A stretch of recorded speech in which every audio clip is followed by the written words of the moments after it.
Você sabia que no dia 23 de março de 2019, uma expedição arqueológica no Planalto de Saqqara foi interrompida e declarada cancelada, e que os poucos que voltaram trouxeram histórias que o governo local preferiu enterrar?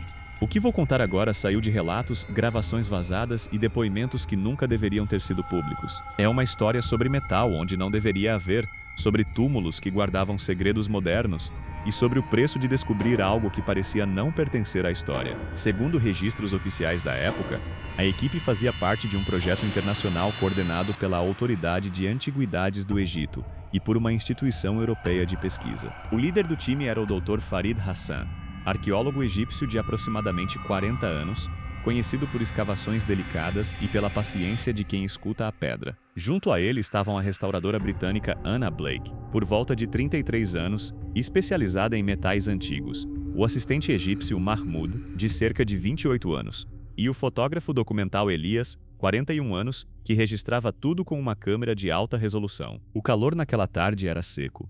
O vento trazia areia que rangia nos dentes como seixos. O aroma era de pó de calcário e óleo de máquina, uma mistura que se tornaria símbolo do que encontrariam. O sítio parecia oferecer normalidade. Túmulos baixos escavados em camadas, lajes com inscrições semi-apagadas, o sol batendo numa cor ocre que queimava a pele e fazia os olhos lacrimejarem. Segundo relatos dos moradores vizinhos, aquela área não havia sido tocada por décadas. O plano original era simples: abrir 3 câmaras secundárias, documentar artefatos e fechar as valas até a próxima fase.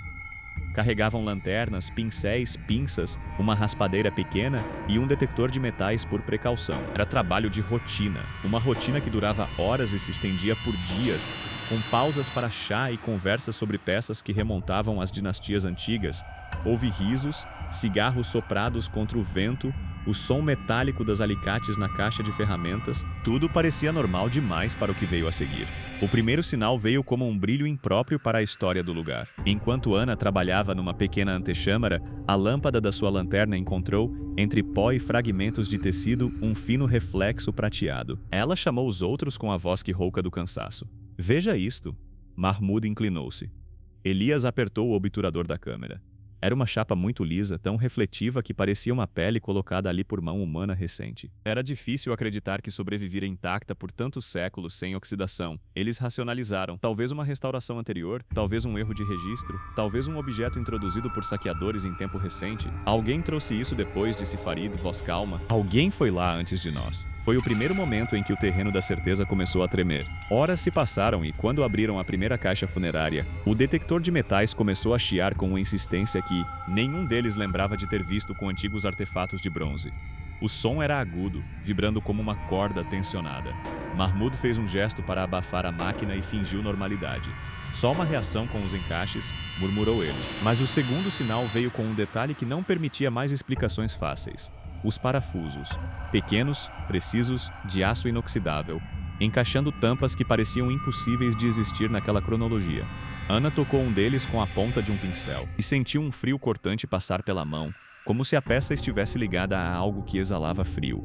O cheiro naquele momento mudou, tornando-se metálico e estranho, quase como sangue velho vindo do metal. "Não pode ser", sussurrou Elias, enquanto a câmera captava a superfície lisa que refletia seus próprios rostos pálidos. Tentaram normalizar novamente. "Pode ser uma montagem moderna para proteger o interior", disse Farid, mente buscando qualquer resposta plausível. Mas a cada laje que levantavam havia mais metal. Chapas com rebarbas cortantes, fios finos que lembravam cabos, pequenas hastes com roscas perfeitas. A presença daquele material reformulava a história daquele sítio em questão de minutos. À noite, ao redor do acampamento, as vozes baixaram. O vento trouxe um som novo, um zumbido de baixa frequência que fazia as tendas vibrar. Ana descreveu a sensação como se alguém tivesse ligado um aparelho muito dentro da terra. Como se algo estivesse trabalhando, ela disse, as palavras arrastadas pelo cansaço. O ambiente parecia frio onde o frio não deveria chegar, uma umidade pegajosa se colando às palmas das mãos. O som se repetia em ciclos como um coração mecânico. O segundo dia trouxe documentações que bateram contra a plausibilidade. Fotos mostravam chapas cortadas com precisão moderna e uma peça que, de tão anacrônica, parecia uma chapa de alumínio polida com vincos de dobradura industrial. Arestas com parafusos, etiquetas plásticas com letras borradas pelo tempo que não existia. Algo ou alguém havia intervido naquela tumba muito depois de seu sepultamento. Havia também pequenos pontos negros que pareciam manchas de fuligem, e à medida que a luz da lanterna passava por cima, um leve brilho azul surgia na borda, como se o metal emitisse sua própria luz sombria. Comentários nos rádios portáteis tornaram-se curtos, carregados de tensão. Tem prótese? Não. Estão soldadas? E se for moderna? Isso muda tudo. A negação deu lugar ao medo quando o terceiro sinal se revelou impossível de contornar. Às 2h47 da madrugada, um dos gravadores de campo captou um som que nenhum ser humano produzia naturalmente. Um padrão de cliques e sussurros metálicos, seguido de uma frequência tão baixa que fez os dentes de alguns rangerem. Elias, que revisava as imagens, congelou. Ouvi isso, disse ele, a voz quase inaudível. Não é máquina de nenhum equipamento que eu conheça. Farid sentiu um aperto no peito, uma pressão que subia pelos ombros. A respiração tornou-se curta. As lanternas lançavam sombras que não correspondiam às formas dos corpos. Sombras que dançavam com uma independência própria nas paredes esculpidas. Um estalo ecoou em uma das câmaras, e quando correram para ver, encontraram a tampa de uma caixa partida ao meio, as bordas retorcidas como se por calor intenso, e nenhuma explicação aparente. Houve um momento de falso alívio quando pensaram ter identificado o amapista. Pequenas impressões, marcas que pareciam de ferramentas modernas deixadas intencionalmente. Eles presumiram a ação humana recente, talvez contrabandistas, talvez restauradores de ocasião. Planejaram chamar reforços, fechar o sítio e analisar as amostras no laboratório da autoridade. Mas o falso alívio evaporou tão rápido quanto surgiu. Ao desmontar uma segunda câmara, encontraram algo que transformou medo em pânico elétrico. Um objeto suspenso, não apoiado, pairando alguns centímetros acima do chão, vibrando levemente, coberto de símbolos que nenhum deles reconhecia, nem hieróglifos, nem qualquer alfabeto conhecido. Era composto por camadas de metal que se dobravam para dentro, e no centro havia um brilho que pulsava como uma ferida viva. Mahmoud tentou tocar com cuidado e, ao encostar o dedo, sua mão acabou presa como por sucção. Ele gritou uma palavra que ninguém entendeu e a mão saiu fria e cheia de marcas negras, como se tivesse retirado algo pegajoso e morno. Tire, disse Ana com a voz dura. Agite a mão.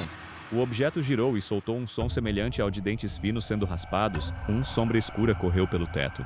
O confronto com o inexplicável escalou para uma noite de terror visual e sonoro.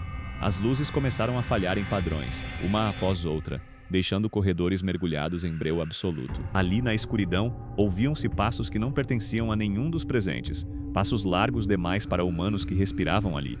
Eventos físicos aconteceram. A areia dentro das caixas começou a se mover para cima como se fosse atraída por uma força invisível. Roupas dobradas nas bolsas ficaram encharcadas de um líquido oleoso que cheirava a metal aquecido.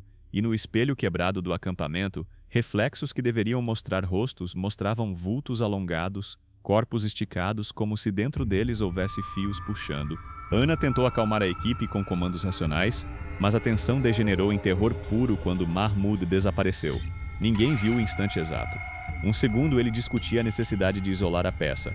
O segundo seguinte havia ido. Havia um vazio onde estivera, uma sensação física de falta de ar e um som alto, estrondoso, como se algo tivesse se fechado ao seu redor. Eles bateram nas paredes, chamaram pelo nome, a voz ecoou vazia entre as pedras. Nada! No gravador de Elias, quando revisaram horas depois em choque, havia um trecho de áudio que não combinava com qualquer voz humana. Um vocalizador que reproduzia sílabas, depois imitava o som dos passos, depois, a parte mais perturbadora, repetia o nome de Mahmoud, num tom que não pertencia a nenhum idioma conhecido. Mahmoud soava como se a palavra estivesse sendo filtrada por metal.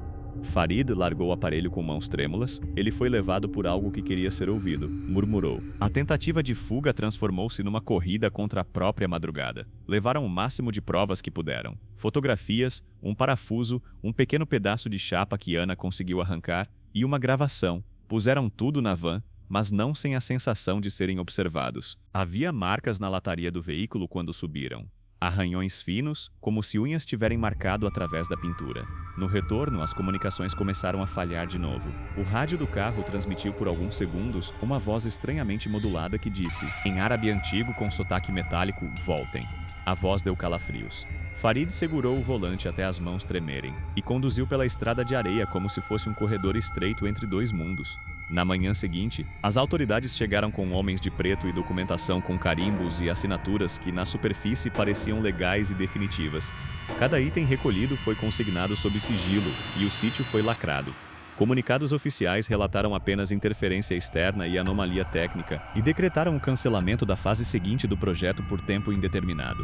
A imprensa recebeu um breve comunicado seco e o assunto foi arrastado para arquivos fechados, mas não antes de fotos vazarem. Uma delas mostrava o pedaço de chapa polida que Anna tivera na mão. Outro mostrava as marcações que lembravam parafusos claramente modernas. Havia também uma fotografia do rosto de Mahumey recortado numa tomada noturna, olhos amplamente abertos, e ao fundo uma sombra que não correspondia a nada humano e que parecia sorrir de maneira plana. Surgiram rumores de que alguém fora retirado da lista de colaboradores e que convênios haviam sido revistos. Meses depois, quando alguns jornalistas independentes vasculharam os arquivos, descobriram que dentro do pacote entregue havia um relatório lacrado que mencionava testes de material com assinatura de técnicos estrangeiros. O laudo dizia, de modo conciso e frio, que a liga metálica encontrada não correspondia a nenhum componente conhecido daquela época, mas também não se encaixava em nenhum padrão moderno de fabricação.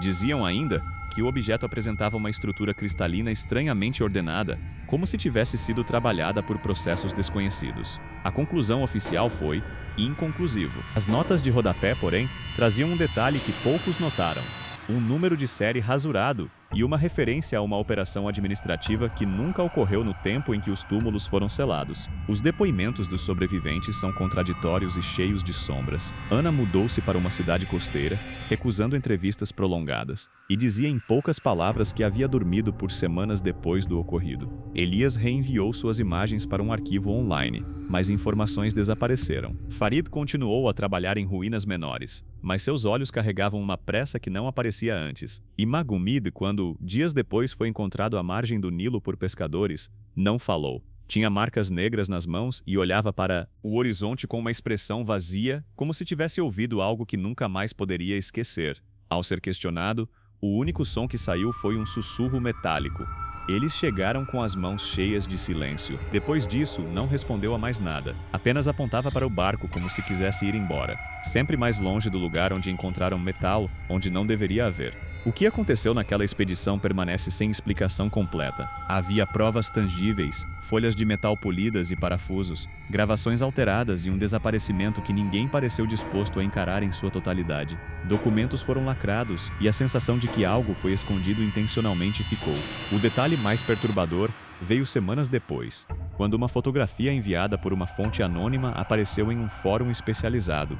Mostrava a parte interior de uma tumba, e no centro, onde o corpo de um antigo nobre deveria estar, havia uma pequena placa metálica, e nela, gravado com precisão moderna, havia uma palavra em inglês, 8 letras, perfeitamente legível. A palavra dizia: Obeas Sarved. Até hoje, oficiais negam conspirações maiores e descrevem o caso como um contratempo arqueológico. Pesquisadores independentes acusam acobertamento. As peças que sobraram sumiram de museus menores, os arquivos foram remarcados, e o sítio em Saqqara permanece selado, com guardas que evitam perguntas e com moradores que trocam olhares quando o assunto vem à tona. Nas noites de vento, alguns dizem ouvir um zumbido metálico vindo do planalto, um som baixo que atravessa a areia e parece perguntar por quem o escuta. Há quem acredite que o metal seja um convite, ou um aviso, ou uma ferrugem do tempo que encontrou uma nova forma.